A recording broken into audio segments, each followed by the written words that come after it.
আলোচনার সংখ্যাও তো প্রায় 40 হতে চলবে।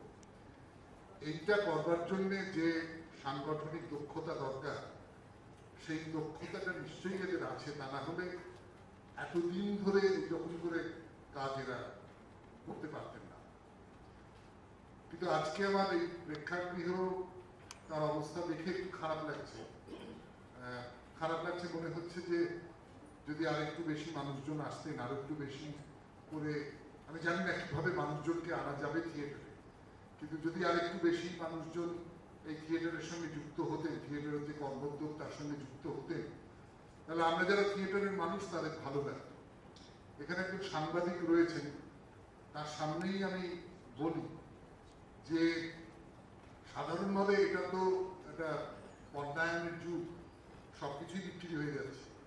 তার মধ্যে সব থিয়েটার নয়, কিছু থিয়েটার তো নিশ্চয়ই, কিন্তু সব থিয়েটার যে বিক্রি হচ্ছে এমনটা নয়। কেউ কেউ খুব জেদে বসে নিজেদের মতো করে কাজ করবার চেষ্টা করছেন এবং খানিকটা শিরদাঁড়া সোজা করে স্পর্ধিত উচ্চারণে প্রতিষ্ঠান বা ক্ষমতার বিরুদ্ধে বা তার সূত্র ধরে তাদের প্রতিক্রিয়া প্রকাশ করছেন।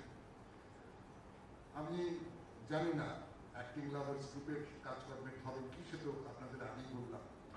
ফলে যেটা আমার বিশেষভাবে মনে হয় যে দর্শক, সাধারণ মানুষ যারা একটু ভাবতে চেষ্টা করে, একটু কাণ্ডজ্ঞান সম্পন্ন মানুষ, তাদের যদি আমরা থিয়েটারের মধ্যে না আনতে পারি তাহলে সামগ্রিকভাবে একটা বড় ক্ষতির জায়গা তৈরি হতে পারে আমাদের সমাজে। আমি এই সুযোগে একটা ছোট কথা এখানে বলি না যে নাটক করবার ক্ষেত্রে নানান রকম সব বাধা ইত্যাদি ইত্যাদি তৈরি হয়েছে। আমরা বেশ কয়েকটি দল মিলে মনে করেছি যে এই যে যোগেশ মাইন একাডেমি, এই যোগেশ মাইন একাডেমিতে আমরা মাসে 3 দিন, ওই শনি রবিবার, শুক্র শনি রবিবার এরকম করে আমরা নিয়মিত নাটক করবো। এর আগে 1 মাস আমরা এরকম করে নাটক করেছি, তাতে করে বেশ নাম করা দল যারা তারা অভিনয় করেছেন, দর্শক আসনও মোটামুটি ভর্তি ছিল।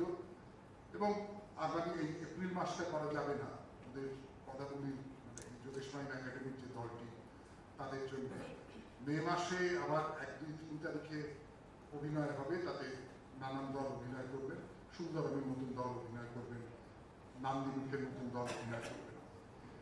তো আমি এই কথাটা এবং এই সূত্র ধরে যে কথাটা বিশেষ করে বলবার, সেটা হচ্ছে যে এই দলটা এখন যার দায়িত্বে আছে, যোগেশ দত্তের সুযোগ্য কন্যা প্রকৃতি একেবারে ঢালাও ভাবে আমাদের সাহায্য করছে।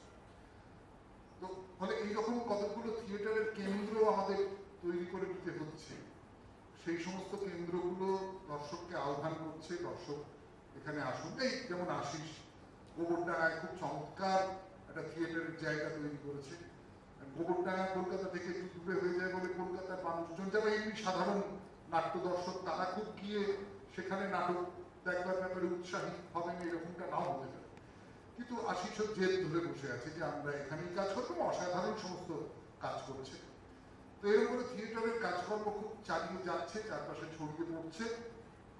সেই কাজের সঙ্গে আপনারা শরীক হোন, এই অ্যাক্টিং লাভার্স গ্রুপ কালীপুরের, তাদের সঙ্গে থাকুন, তাদের সঙ্গে থাকবার লোকের সংখ্যা আরো বেড়ে উঠুক, 40 থেকে 50, 50 থেকে 60, সদর্থক বেঁচে থাকা চলতে থাকুক, এই কামনা করে আমার কথা শেষ।